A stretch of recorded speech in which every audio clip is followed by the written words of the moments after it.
Hello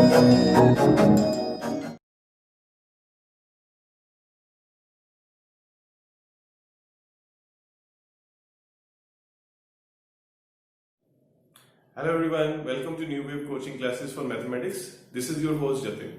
Today we are going to study about a very interesting topic that is called as probability, right? Now, probability you have already studied in your previous grade, that is grade 9. Let's understand more about it today. Probability basically means we talk about a chance. How much you can say percentage is there for anything to happen. So in other terms, we can say chance also, that these things, what is the chance of this thing occurring, like what is the chance of occurring of rain, what is the chance of opening of schools, right? So these are the different places where we use the word chance, not probability, but we use the word chance, or we say probably. So these words are all interconnected. But today we are going to understand some of the concepts, some of the terms which are present in the probability. Let's take an example. We take an example of a coin. Everybody's seen a coin. A coin has two parts, one head and one tail, right?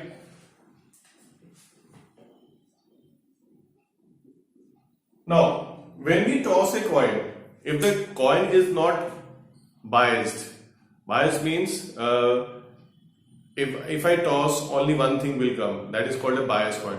So what I have taken an unbiased coin, and when I toss an unbiased coin, either head or the tail can come. It means the probability of coming each of this thing is equal.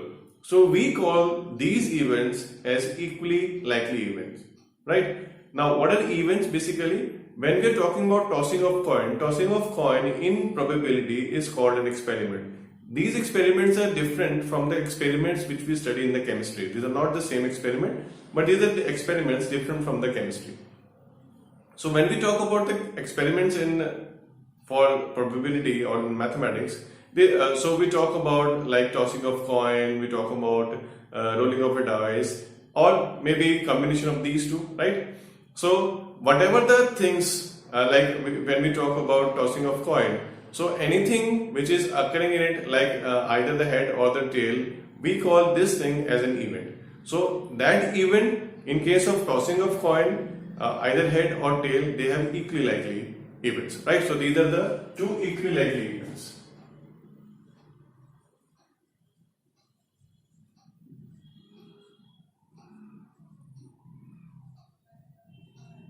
Now, we talk about dice. You must have played some games in which dice is used, and a normal dice has 1 to 6 numbers, that is 1, 2, 3, 4, 5, 6. So, in case of a dice,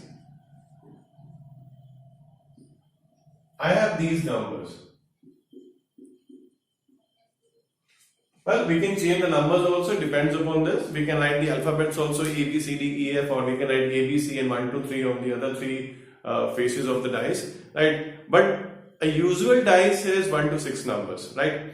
So when we roll a dice, we know either of these numbers can come, either 1 can come, either 2, either 3, 4, 5 or 6. It means each of this event has equal outcomes. They are equally likely to come. So again, we say these are equally likely events. But does it happen in all the experiments which we do? No. Let's take an example. If I have a bag in which suppose there are 5 red balls and say 3 blue balls, and if I say, when I talk about, if I talk about taking out a red ball or taking out a blue ball, so both of these events have different probability, right? They have different chance of coming out. So in that case, these two events will not be equally likely events, right? So they will be unlike events, right? Now let's talk about how we can find the probability of any event. So these are basically the events in one dice, and these are also called as a sample space.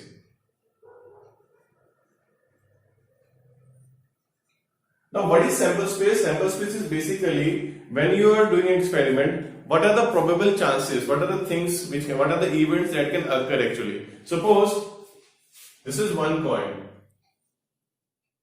So when I toss one coin, either the head or the tail can come. So this is the sample space for tossing of coin. Right. Now if I take two coins and I toss two coins simultaneously, or I can also say one coin is tossed two times, right? One coin tossing two times or two coins tossing simultaneously, the meaning is same because we will have the same outcomes. So what are the outcomes? The outcomes will be, I can get head on both, I can get head on one and the tail on the other, I can get tail on the first one and the head on the second one, or I can get tail on the both. Right? So these are the things which can happen. So these are basically called as sample space. So whenever we are doing any question of probability, we should know what is the sample space of that particular experiment. Right? Now, if I have to find the probability of any event, so I write the formula PE. E here represents the event. Event could be any, like if I talk about tossing of two coins, so it can be two heads, probability of two heads, probability of two tails, probability of one head only, right? So there can be many, there can be multiple events we can make, right? So probability of any event is equal to basically possible outcomes for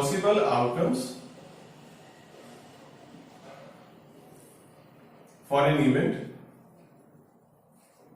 upon total number of outcomes.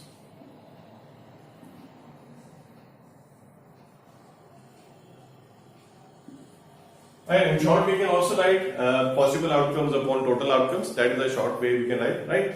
So these are the things we talk about regarding the probability and the sample space and the equilikely events. Let's go to the next thing now. Now we talk about elementary events.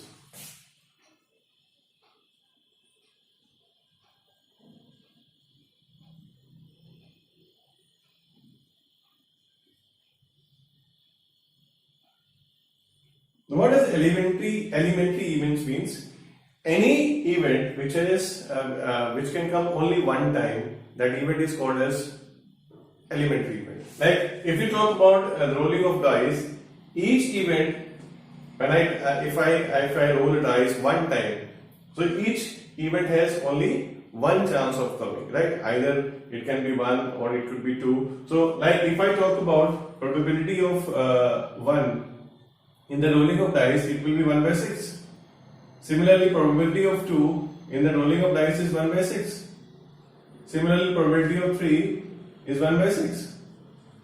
Right? So these are all called as elementary events, and we have the relation between all the elementary events of an experiment. Right? If suppose I have done an experiment and there are say 3 or 4 elementary events in them, then the sum of all the elementary events is equal to 1.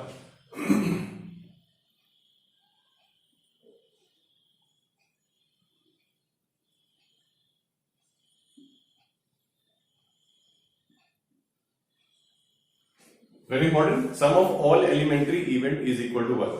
Then there is one more thing. We have probability of any event, something like this, possible outcomes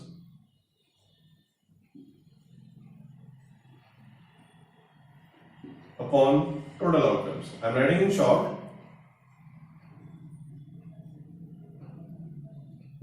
Or we can also write outcomes favorable to the event E and upon the total outcomes of the experiment. Now we also have the negative, that is probability of not happening an event, and that is equal to 1 minus probability of the event. So this is one of the relation. We can also denote this thing as P, and then we write A, E, and then we put a bar over it, right? So PE, this means not E, so this is also equal to this thing. Or we can say probability of an event and probability of not happening at the event, sum of these two things is basically 1, right? Now, range of probability. What can we have the range of the probability? Now we know, although when we talk about some event or with some things, we say I'm sure about it 200%, 300%. But actually, the percentage cannot be more than 100%. 100% means it's a sure event, and it could not be less than 0% also, because we cannot have negative percentage. So any event, or we can say that the percentage of occurring any event will be always between 0% to the 100%. When we consider, or when we convert it into probability, it is between 0 and 1. So range of probability is from 0 to 1, or we can say this thing. Probability of any event cannot be less than 0 or more than 1. Now, if the probability of any event is 0, it is called as impossible event.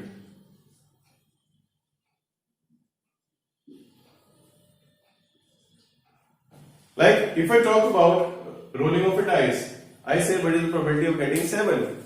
All the 7 is not there. So in that case, the probability will be 0.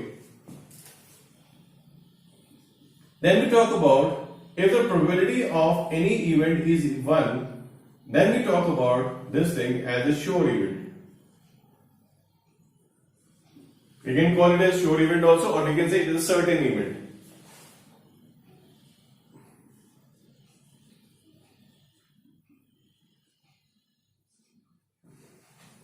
Right?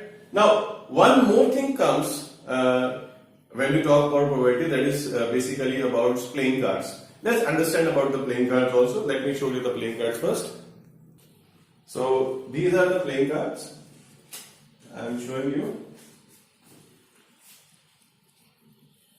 These kinds of some playing cards. Here you can see clearly all. These are all of one color and one suit. Let us understand about the cards also.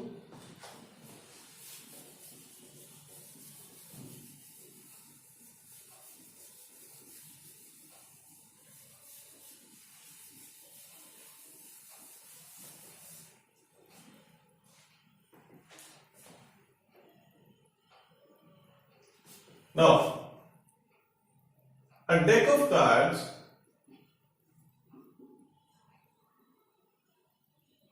have total 52 cards, right? Then we divide these total cards into categories, and that is on the basis of color. On the basis of color, we have 26 black and 26 red cards. So the cards which I have shown you, they were basically the red cards, right? Then again, we further divide them into on the basis of suit. So the black have 2, that is 13 clubs and 13 spades. Okay, I'll let you show the clubs and the spades. So this is basically, this is the clubs, right? These are the clubs, and let me show you the spades now. And these are the spades. So you can differentiate between these two. The spades, and these are the clubs. These are the black colors, right? Similarly, we divide the red color card also into two suits. One is basically diamond. So we have 13 diamonds. These are 13. And then we have hearts. So let me show you hearts and diamonds also. So these are the diamonds. You can see a rhombus shaped structure, and these are the hearts. So these are both red colors. Now, Each suit has 13 cards. And what are these 13 cards? Let's understand this also. The 13 cards are basically 2, 3, 4, 5, 6, 7, 8, 9, 10, J, Q, K and A. Now these alphabets are basically, this is Jack, Queen, King and the Ace. Let me show you the cards. So you can see this is 2, then I have show you 3, this is 4, this is 5, this is 6, 7, 8, this is 9, then this is 10, this is 11, so not 11 but this is Jack, right? You can see the picture also on it. Then we have a Queen, this is Queen, Q is written on it, and then we have a King, the K is written, and finally we have an Ace. Right, so these are the 4 alphabetic cards. And out of these, now you see, count this 1, 2, 3, 4, 5, 6, 7, 8, 9, 10, 11, 12, 13. So these are 13 cards, and these numbers are in all the suits. These numbers are in all the suits, right? What else? Now you have seen that these 3 cards have some pictures on them, so that is why these are called as face cards. Now these face cards are 3 in number per suit. Per suit we have 3 face cards in clubs, 3 face cards in spades, 3 in diamonds and 3 in hearts. It means the total number of face cards in the deck of cards, total face cards,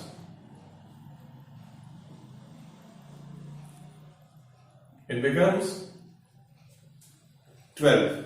That is 3 plus 3 plus 3 plus 3. Now you have to understand this thing very carefully, and then only you can simplify these questions, right? Now let us start the exercise 15.1 and simplify some of the questions from exercise 15.1. Before we take up the exercise 15.1, there is one very important question that is coming in my mind. That is related, basically the question comes, what is the probability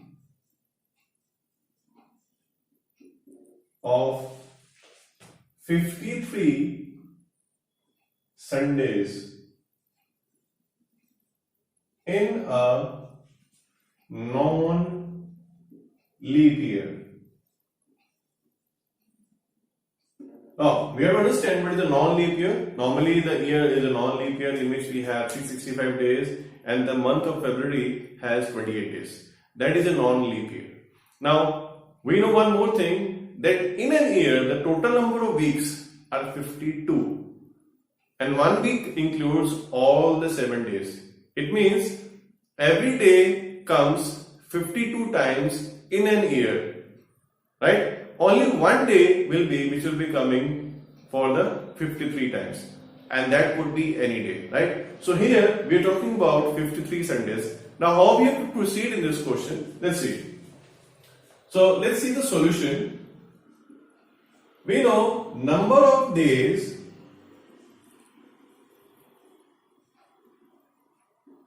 in a non-leap year is 365, right?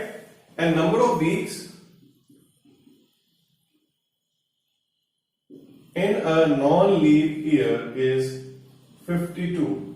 So how many days? Number of days in 52 weeks. Now we know that 1 week have 7 days, so 52 weeks will have 52 multiplied by 7, that is 364 days. Now, these 364 days have all the days like Sunday, Monday, Tuesday, Wednesday, Thursday, Friday, Saturday 52 times. But only one of these can come 53. So, that 1 day, like how many days are left now? Number of days left. Now out of 365, I have got 364. Each day 52 times. Now this one day can be any day. Now this one day can be any of the day.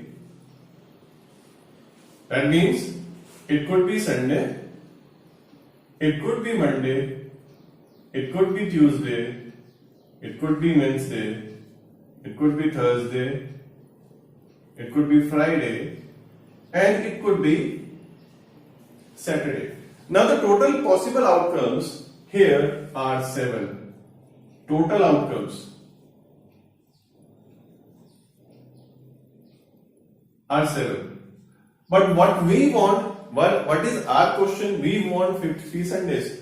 So favorable outcome for Sunday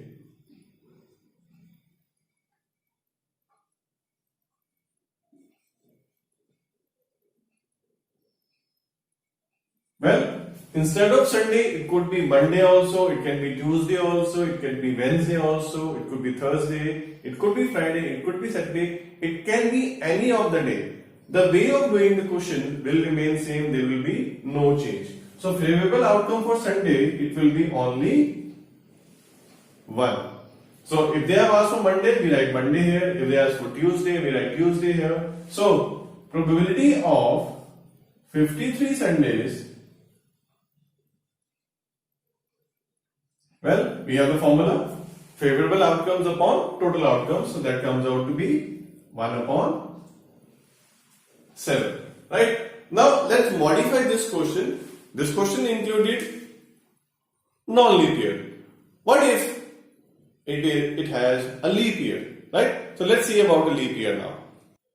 Let me write the question first.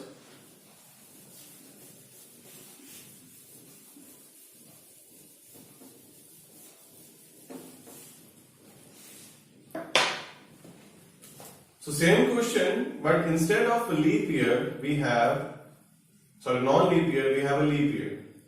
So what is the probability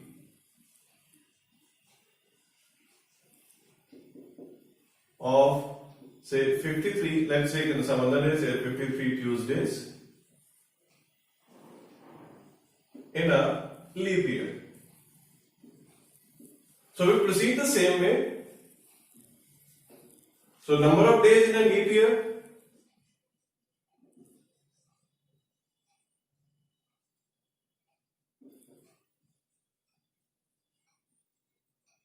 so we'll have this as 366 because it has one more. Well, the number of weeks remains same in a leap year also.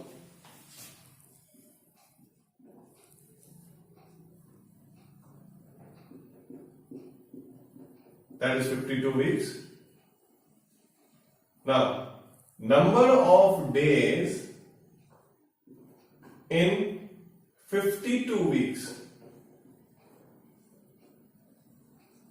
That again remains same, that is 52 multiplied by 7, that is 364. So now, the number of days left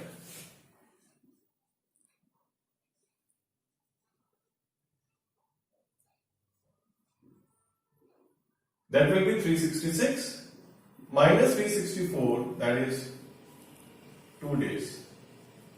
Now, these 2 days will be consecutive days, will not be separate days. These 2 days will be consecutive days. So, it could be Sunday and Monday, it could be Monday and Tuesday, it could be Tuesday and Wednesday, it could be Wednesday and Thursday, it could be Thursday and Friday, it could be Friday and Saturday, and then it could be Saturday and Sunday.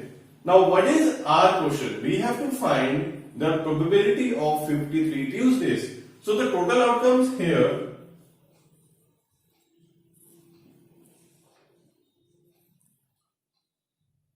you see 1, 2, 3, 4, 5, 6, 7. Again the total outcomes are 7. So favorable outcomes will be,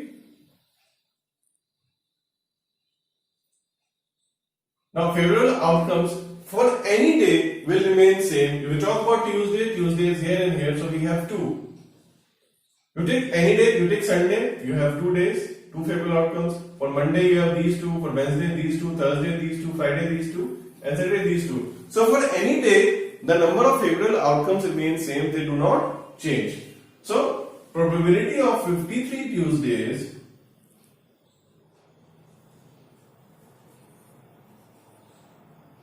will be here 2 by 7.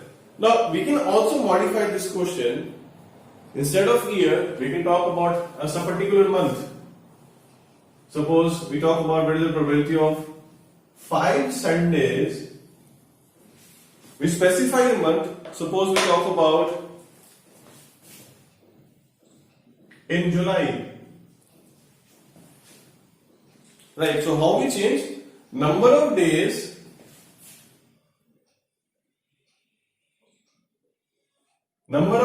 in July,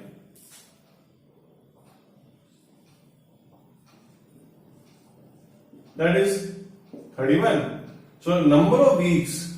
Now in any month, the maximum number of weeks is 4. So number of weeks in July is 4. Then talking about number of days in 4 weeks. So that will be 4 multiplied by 7 and I get 28. Now how many days are left here? If you see, we subtract these two, we get 31 minus 28, that is 3. Now these 3 days can be any. Let's make the sample space for this now. Now the days would be consecutive obviously. So it can be Sunday, Monday and Tuesday. It could be Monday, Tuesday and Wednesday. It could be Tuesday, Wednesday and Thursday. It could be Wednesday, Thursday, Friday, Thursday, Friday, Saturday, Friday, Saturday, Sunday, and finally Saturday, Sunday and Monday. Again, if you see, the total outcomes 1, 2, 3, 4, 5, 6 and 7, it remains same. There is no change. Only change remains here. So now the favorable outcomes for the Sunday, you can see 1, then 2 and 3. So there are 3 possible outcomes. So here we have 3 and then the probability of 5 Sundays in the month of July will be 3 by 7. Right, dear friends? So these were some of the specific questions which are not given in the NCERT book for the grade 10, which I have discussed with you. So in the next lecture, what we will do, we'll simplify the questions of exercise 15.1. Right? So I hope you understood everything in this lecture. If not, just try to watch the video again. Make sure to like my video and subscribe to my channel. Anything if you have not understood, please make sure to write in the comment section also. So this is your host signing off. Goodbye and take care.